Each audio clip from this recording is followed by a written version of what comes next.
So, this is Tony Clark, 10 honors teacher, among other things. Just wanted to sort of pick his brain. Conversations we have are always very interesting to my mind. And so, I just have a question for you. What do you think about robots? So it's a loaded question. I don't know. I'm very pessimistic about robots in general within our society and our dependence. My students, not currently, are doing Achieve currently, but I'm going to stop because I'm going to start bad mouthing. Well, let me nudge the conversation a little bit, because I do agree with your pessimism. I'm not pessimistic about the future. That's a different thing. I'm pessimistic about the role that machines have in our future. Okay, but how do you differentiate between? Okay, it's going to be a big part. I think that let's say that robotics and technology are going to be a big part of our future. So let's call that a chunk of the pie chart of the future. It's definitely there, and that chunk of the pie chart is definitely negative in my estimation. It sounds like yours too. But there's lots of wedges of the future, however you want to categorize that I'm very optimistic about, that I'm looking forward to, that I can't wait for even. And so there's some positivity that I have, overwhelmingly nudged towards positivity. But when it comes to robotic infiltration, pressing up against our lives, I am repulsed by it. Yeah. I've talked to you about it, I forgot where I read it, but how technology has always been seen as a beacon of hope for future generations, that technology will solve our problems.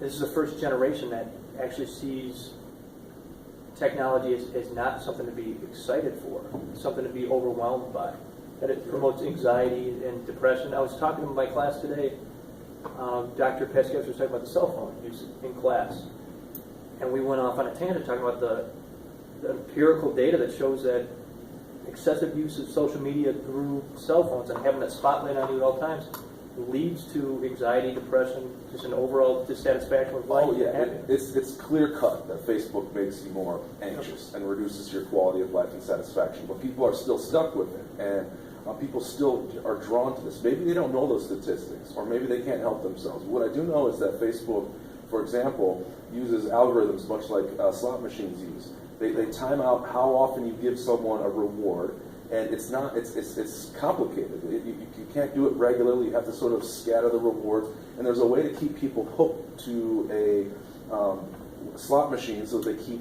pumping money into it.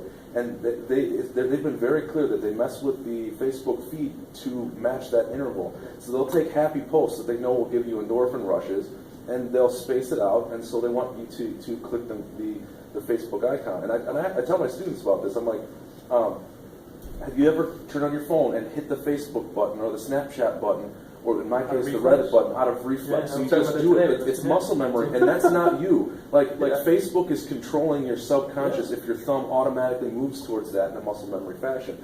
That's problematic. So people are getting sucked into these machines. I had the same conversation with my students today. We're talking about phantom vibrations and rings and stuff like that. There's a double-edged sword with that. Like my wife, she's a stay-at-home mom. Without Facebook, I think she'd be severely depressed. That sounds ludicrous, but she doesn't have a connection to adult conversations or adult.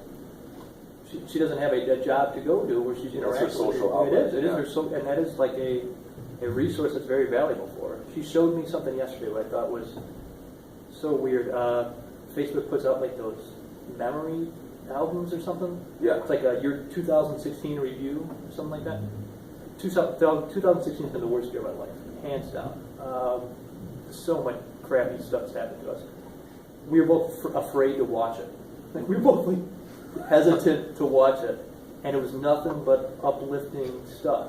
I don't know if they curate that or filter. They can tell when someone posts something how people respond to it, and they categorize it based upon its emotionality, whether it's sad, angry, happy, nostalgic, and then they plug that into a formula and try to pan out a specific a reward sequence in your feed. So I think that they can tell based upon happy, excited reactions to posts.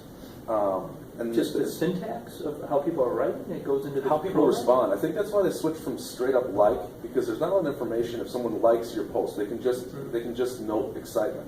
So now they have happy. I haven't done Facebook in like 8 months, but like now there's not just like there's like happy, sad, excited. You can do more things, and which increases Facebook's ability to categorize these things and then control your emotionality as you interact with the interface. Okay, because like a post about like losing a child garners more response than anything, and more people responding onto it. But I guess I don't know much about it, like in terms of I've seen people's faces. Back with just the thumbs up, I think they would have to do syntax in the comments, like, "Oh no, I'm sorry." They say the word "sorry." They know that's not going to be. Yeah. It's very weird. I don't know. What's that? Fitzgerald. Or no, it's Hemingway. Where that Hemingway program, you can put your text in it, and it gets rid of clutter for you and tells you like what your lexile is based on your writing. That always bothered me too. Like I don't know how computers judge writing. Remember you and I put our grad school stuff in it, and it said my lexile was like twice as high as yours because of my ridiculous compound sentences. And like your writing was clearer and more articulate in that I was reading, but it judged my writing as superior, which was ludicrous. Which is one of the reasons I'm not worried yet about technological infiltration of the English department. So selfishly, I'm worried about some more science and math type curriculum because it seems like computers can take that over and there'd be enormous cost savings for switching over to automation, and then you don't have to pay teachers as much. So in the future, there's a potential for technology to erode our human face-to-face interactions. But to your point, I think that computers do an abysmal job of doing things in the humanities, which is a very important point. Like technology is very, very bad at the humanities. What we think, what we feel, how to provide meaning for us. That's not the scientific realm.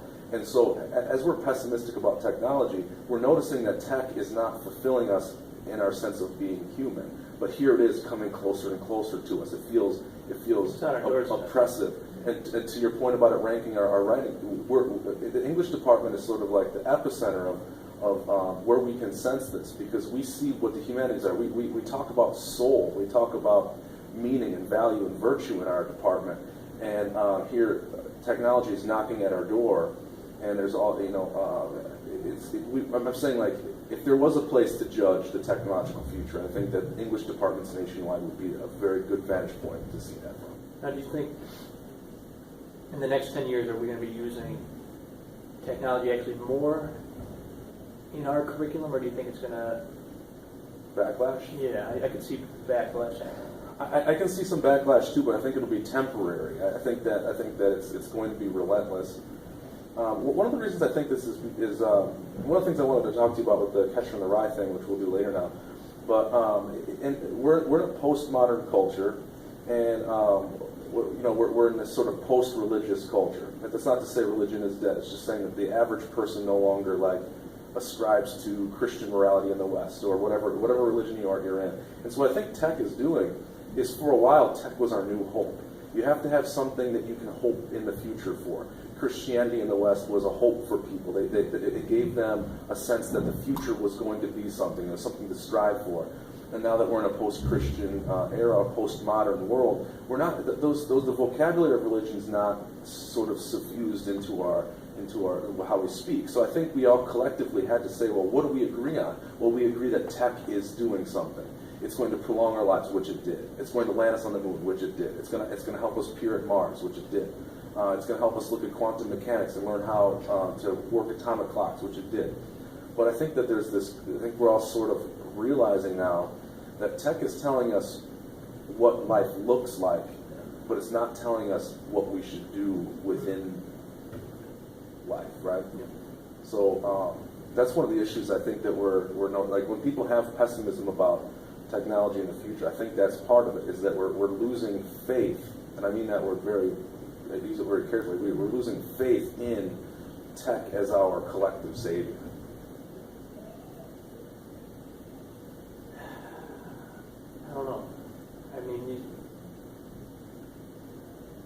It's all these kids know. It's all this generation has been born and raised within it. So I don't even know. Do you think? I mean, I think that tech is going to.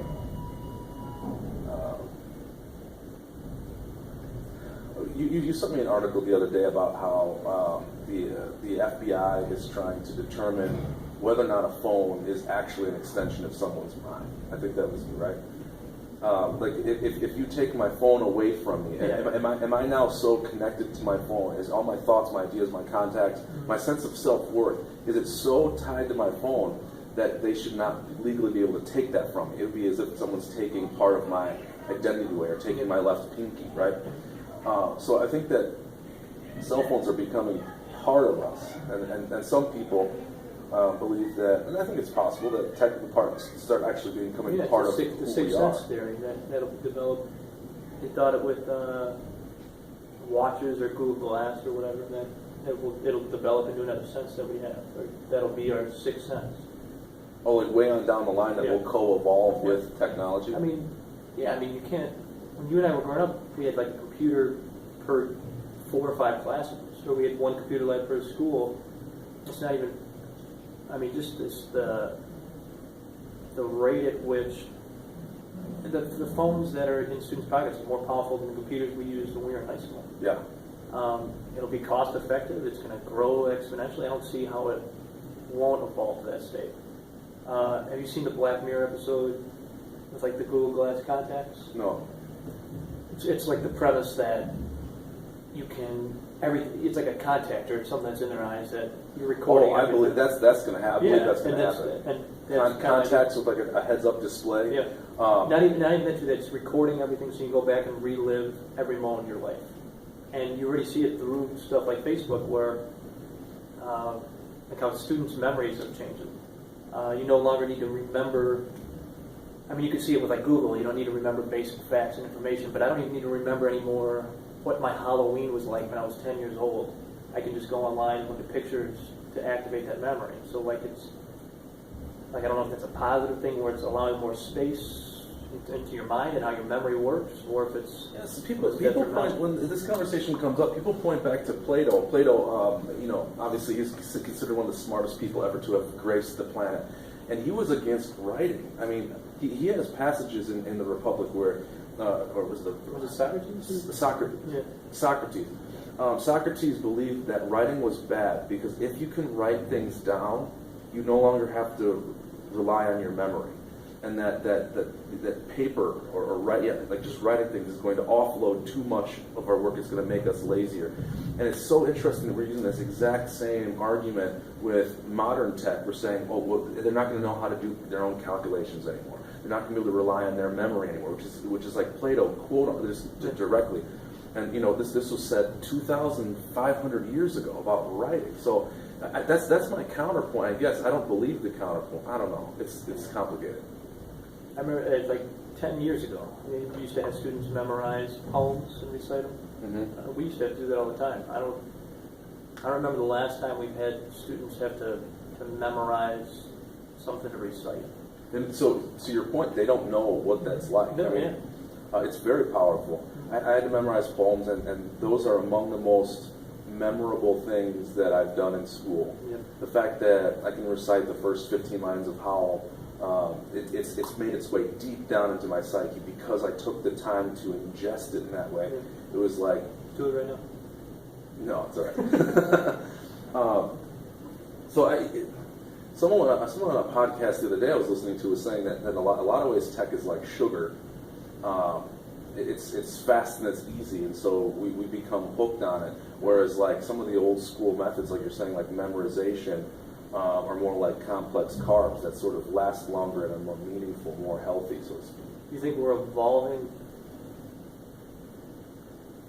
Like I don't see an increase in critical thinking, or like I don't know if not needing to use that part of your brain for root memorization is going to make room for something else. I haven't seen anything to show that, or I don't know.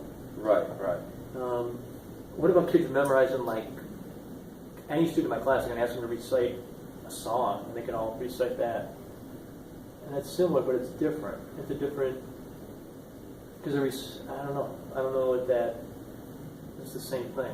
I have trouble memorizing songs because I hear like the music with the lyrics. I hear that as like another instrument being played. I can never remember lyrics, but I can remember poems or something that I'm reading. And something about it is much different. I don't know. Yeah, the fact is that we're not quite, we've not evolved to use tech. Like, in some ways, there's a contentious relationship between the meat bag that we are and then some sort of like digital machine. And when I have this conversation with my students, it comes up from time to time, they immediately cite Wall-E as a way to elaborate on my point, and they said it enough that I actually went home and I watched Wall-E. That's the first thing you said? Yeah, and truly, like, they were absolutely right. In Wall-E, it's the technological future, and tech has infiltrated society to such an extent that human beings have become just morbidly obese, completely incapable of critical thought, and they sort of are wheeled around by other machines. And I think that's a plausible situation. I mean, listen, That's Teddy Kaczynski's whole point in his manifesto. Bill Joy's, yeah, we're going to devolve to that point where some benevolent leader will either have to take care of us like children, or remove us. Yeah, You know, that we have no purpose anymore. And I don't see our leaders being benevolent and creating a spaceship for us that is just a hedonistic opportunity for us to continue living. I don't see that happening. well, you have to be careful in democracies because in first world democracies you have people whose basic needs are met, and so they're not really in need of anything, and they have a lot of free time. And a group of people with free time have a chance to investigate things and learn things. And as a government, you have to be careful of too much power of the people. And it seems like it could be convenient, like you said, for some types of leaders. I guess what's that one book, A Brave New World, right? The basic premise of A Brave New World is that tech is used to soften the intellect and the body of the people so that they can be more controllable. I can see that. I can see that happening. Like you said, with a specific type of leader. I mean, yeah. There's that famous conspiracy theory that that's something that was on Reddit a long time ago, that Throwback Thursdays were created by the NSA, by the government, in order to get people to willingly upload pictures that they never would have access to from people's homes into a database. Yeah. Yeah, very. I think it's very plausible based upon. It's insane. Well, who was the guy who got busted? The whistleblower, Snowden. Yeah. Snowden, what he got basically, he had to flee the country. I don't know where he is now, like Ecuador or Moscow. He's in Russia. He's in Russia. That's why he's afraid that he'll be extradited because of Putin. The reason he got booted was because he leaked some government data that said that they were collecting information on tech users in the United States illegally, and what he brought to our attention, I should say, is that the NSA has the capability of logging absolutely every time we use the internet and store it. And we didn't know that it was possible to store that much information, that they have everything that we've done. And like you're saying, that they can then go back and look into the past too and pull stuff from the past before this NSA program existed and put it in the quote-unquote file. And a lot of people will say to themselves, oh, I don't have to worry about anything, I'm not doing anything wrong. But what's interesting is that they truly don't care about most people. They have files and everyone, but if anything ever happens, they can just pull open everything you do, your bank account statements, everything. And some people are worried that that's too much. That's too much control. And you have to be worried about maybe malevolent leaders using that. Yeah. There's a documentary called Citizen 4. Did you ever see it? Mm. It's about it's by the journalist who worked with Snowden when he was reporting, and they filmed all the stuff while it was happening. I think it's an HBO documentary, but it's called Citizen 4. It's like the alias he was using when he was talking to the journalist, and it's like in real time as it was happening. It's actually it's with him with this. There's another one too, Oliver Stone movie that just came out. I think it's called Snowden. Something. Oh, okay. I haven't seen it, but Citizen 4 is excellent. Most of our students that don't know anything about it, which is insane. It only happened 3 years ago. But most students have never heard of Edward Snowden. What he is. This is probably extraordinarily biased, but like I'm saying that I think that in the English department, I think it's our job to bring these situations up because it's directly tied to the humanities and what makes life worth living and what the family is and how you protect yourself. Take science fiction, for example. Is Fahrenheit 451 science fiction? Yeah. And then you have Brave New World and you have 1984. These are books that help us collectively figure out what future do we want, George Orwell was predicting a lot of this NSA style stuff back whenever he wrote the book. A long time ago, before this even came out, he predicted this, and so that's why everyone says 1984, because it was in the humanities. Yeah. You even bring it up. The English department is really the only department I think that can articulate for people very important humanistic messages, and so I feel like we should present this stuff to our students and get them to understand, like, is this what we want, or should we jump wholesale at technology blindly? Yeah. Where else can you do this? Social studies? Well, that's basically looking at the past. I think that's the closest analog, but that's backward looking, which is incredibly valuable. But I think English can be forward looking. It's like it's hard to have the conversation with students. So it's like asking a fish does it like swimming in water. Like the kids don't know a world without. They haven't been conscious, like abstract critical thinkers in a world where they don't have it all the time. Which brings a good point up. I mean, maybe it's like you and I are both like 33, and I think it's are we millennials? Are we? I don't even know anymore. We're not. I don't think we're right. I think we're too old to be millennials. We're like right there. I think this should be our message. I think the purpose of our generation is to warn about technological infiltration. The reason I say it's our generation is we're the only generation that has 1 foot in the pre-digital world and 1 foot post. The next generation X, or just if you want to go even farther back, like our parents, they don't like technology, but of course, they didn't grow up with it. They're not digital natives. It's annoying to them to always have updates. How do you do this? It's very frustrating to them. People that are younger than us, like you're saying, fish in water, they don't even have any context for it. So I think that's one of the reasons why we're even talking about this subject matter at all, is because our generation, you and I feel like this is the thing that we have that we can say. We can contribute by talking about tech, whereas our students or our parents can't do that. I think our parents' purpose perhaps was more about talking about postmodernism, about what to do post religion in whatever form it was. Finding meaning in a meaningless world. Yeah, finding meaning. I would say finding meaning when society no longer can agree upon what meaning is. But yeah, I think that was their job, and I think they did a good job. At least that you and I both can kind of grasp that. So I think they passed the torch of their generational dilemma to us, and I want to be able to. Like I said, I think that this is our struggle. We have to tell the next generation this was what the old world was like. Give them context. Would we, if as a generation or as a society, we all agree that tech is beneficial and it's the future, would we even still be considered a postmodern world? I think we had a brief moment where it seemed like we were getting our head above water. Like I said, it was the hope of tech. Joe Rogan called the moon landing the technological Jesus. And I think that's a beautiful line, because it's like, because we landed on the moon, it was literally something we'd look up at the sky and say, like, wow, look what we can do. It was a humanistic message. So we came up for a brief respite, and we thought, we have something that we can all latch onto, which is morality, right? Because if we all can agree that this is what we should do, there becomes a whole moral structure that comes out as a result of that.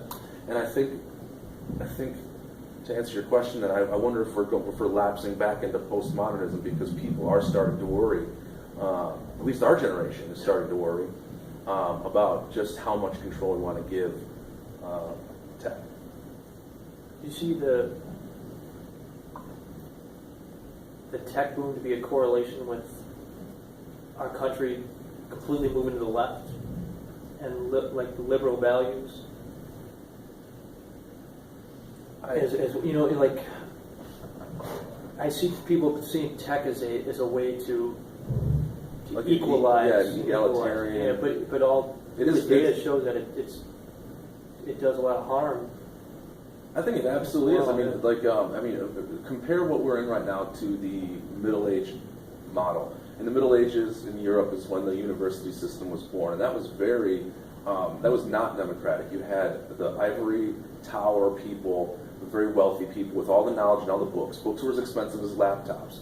And so they had, it was all confined, and they divvied out almost like priests. This is what the knowledge is. Come to me for the knowledge.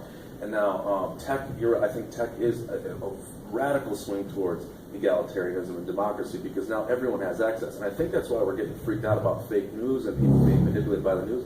Because never before have we have like 98% literacy in the United States. And so everyone from the most philosophically inclined to the least philosophically inclined all now can contribute, and we're shocked to see that some people aren't up to snuff on the intricacies of tech or the intricacies of politics in the Trump election and such. So I think that there's a point to that. That's a good observation. It'll be interesting to see the next 4 to 8 years what happens with it. Yeah, especially the kind of like the Trump administration like denouncing a lot of scientific research or theories with a lot of the appointments that have been happening. I have to say that I understand scientific rejection a bit, not in all of its forms, but I'm sure that you've seen it. And a lot of people see. We're just barraged with science has a cure for cancer, and then you read the article. It's the tagline. It's just a tagline to get clicks. Studies show. I'm sorry. I think that has got a lot to do with disillusion with just media in general, with fake news and stuff with Facebook and I saw something recently that a big push within elementary schools is get kids to identify what a credible source is at like first and second grade, which is stuff we're doing with our AP kids.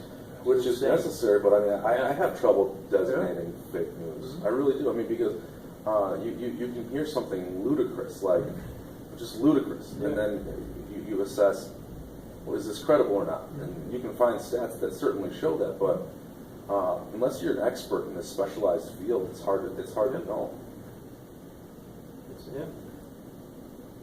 I was reading an article about that I was sure was a credible scientific article about growing like someone sent it to, or like I think it was forwarded to me some random chain email about growing like a thick beard. I'm like, how to do it through science? It's ridiculous. It was an advertisement to sell like pills or something like that, but it didn't get to it till like 4 pages in. I'm a rather intelligent person that is trained to analyze sources, and it took me like 9 minutes to figure out it was an advertisement. That's a problem. It is, and we're using tech to get so good at manipulation. It's crazy. Yeah. It's crazy. I was just talking with my film studies class yesterday that in 1920, I have a National Geographic magazine from 1920. The advertisements were abysmal. Back in 1920, an advertisement was an essay, a logical logos essay. And now in 2016, we pull up a Gucci bag, like Gucci fashion. We pull up a Gucci advertisement and put on the screen, and there are no words but Gucci, and there are people laying around like in these prone poses, and I describe how that advertisement is communicating to their subconscious minds. They're not even aware anymore, or customers are no longer aware anymore that advertisement is speaking to a part of their brain that they don't even have control over. How did we get that far? It was through science and tech. There's so much research now about how to do these very bizarre things to us, and we're in the back seat. it's strange. There's I think I sent it to you. There's a BBC like 4-part documentary. It's called The Century of the Self. It's about how That was crazy. Edward Bernays, is a nephew of Freud, how he took all Freud's theories and used it in marketing, and then it kind of trickles down like the Mad Men, the Madison Avenue advertisers, and how they used Freud's theories about the subconscious and manipulation through subliminal messaging, and then an appeal to pathos really, to mass market and create like a consumer culture. But it's like 5.5 hours long. It's called The Century of the Self. I just learned something that to spin this in a slightly more positive way. I think that I learned recently that capitalism is essentially a positive thing in some weird ways, because it was described that capitalism is forced altruism. That in capitalism, I have to do something that you want in order to sell you something. So in a communistic society, I don't have to be altruistic at all. I can do whatever I want to, right? It's got the air of family and everyone's equal, but there's not forced altruism. So in a capitalistic society, you have to do good things for people, good things that they want, and then they purchase it and you make money. That's almost always how it works. So when we're talking about Freud and subconscious control and how we're very weak, essentially though, a good chunk of what's happening is if the capitalist machine, if these tech people aren't careful with their clientele, and they harm them, they strip them of too much money or whatever the case is, if they do detriment to them, then their own businesses are potentially at risk. So at least that's the hope. I can see it not working out that way. I could see that it could end up, if too many people are stripping things from you, you're left with less than you started with. Yeah. But I like the idea of capitalism being forced altruism, that if you use Freud to sell something, if people don't end up wanting that, if they were duped into getting that, then and they find out, they'd stop purchasing your products. Yeah. And you do see backlash to manipulation, but I don't know if it's become so ingrained that people don't even, as you said, they don't even understand they're being manipulated. I don't know if, as consumers, we're even smart enough to understand that or see that anymore. I don't know. Yeah, there's definitely parasitic sales. Like I don't know if it's fair, but I think that if you're a car salesman and you know that someone just needs a car, and you try to make them feel unhappy unless they have leather seats, and then they purchase a car with leather seats, they could be duped into spending more money than they should, because those leather seats aren't going to bring them happiness. Within 2 weeks, they're not going to recognize or even notice that they're leather anymore. So I think that's an example of parasitic capitalism. If you're duping people into doing things that harm them, that's bad. Like, we have this conversation with our students all the time. What is happiness? I don't think it's something that's even discussed. I don't think you can get that through tech. No, I don't think so either. But like that feeling that goes back to consumers into buying something to satisfy that hole or that need. That desire that people have. I don't know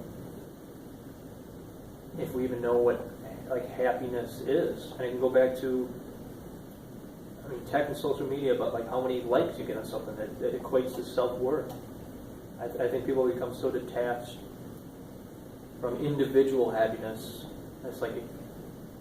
It's not external, in terms of motivated or being. I don't know, but who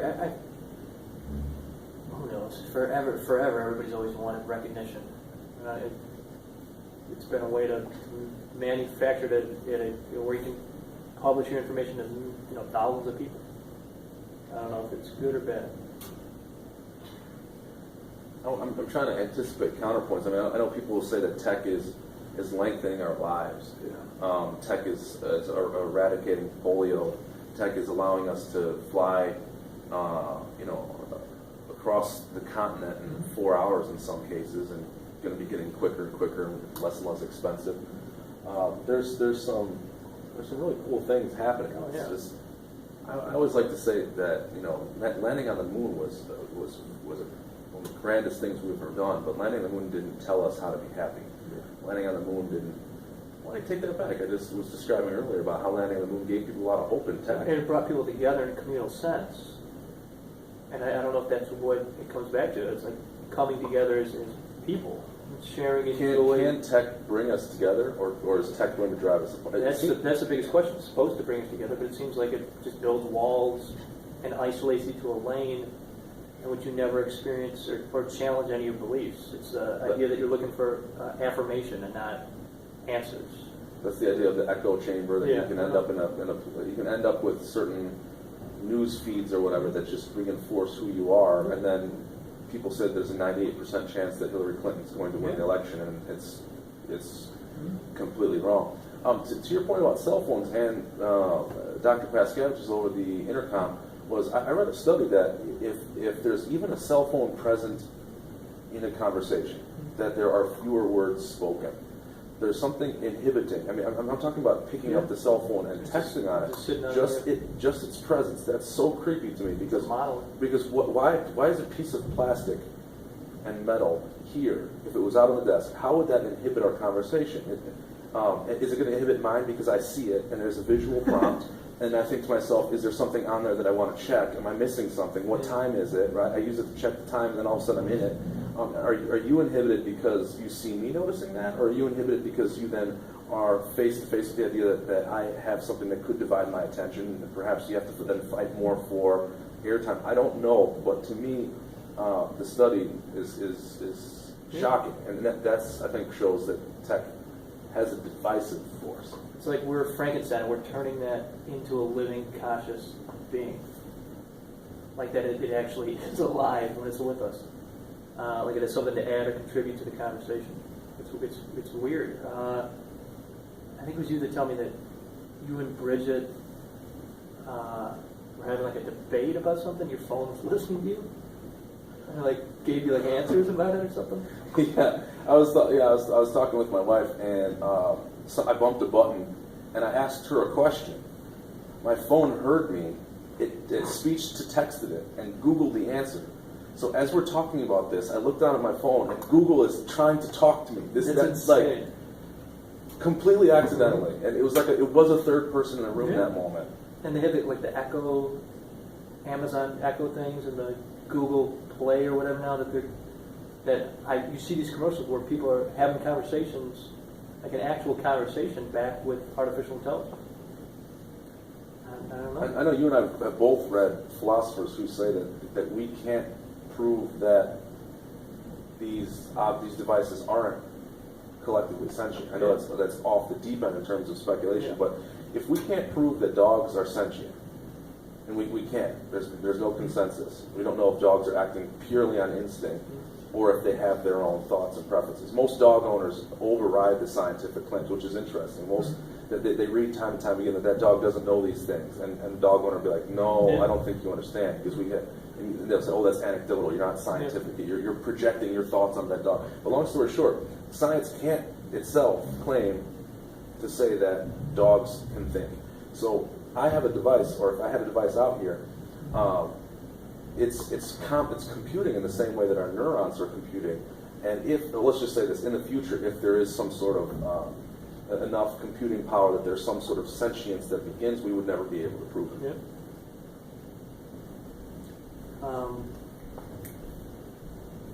So just a line of thought. Holy crap, the seventh period is going to start. I teach my class. Yeah. I want to continue. Good chat. Good chat. Yeah, this will be part one. See you guys later.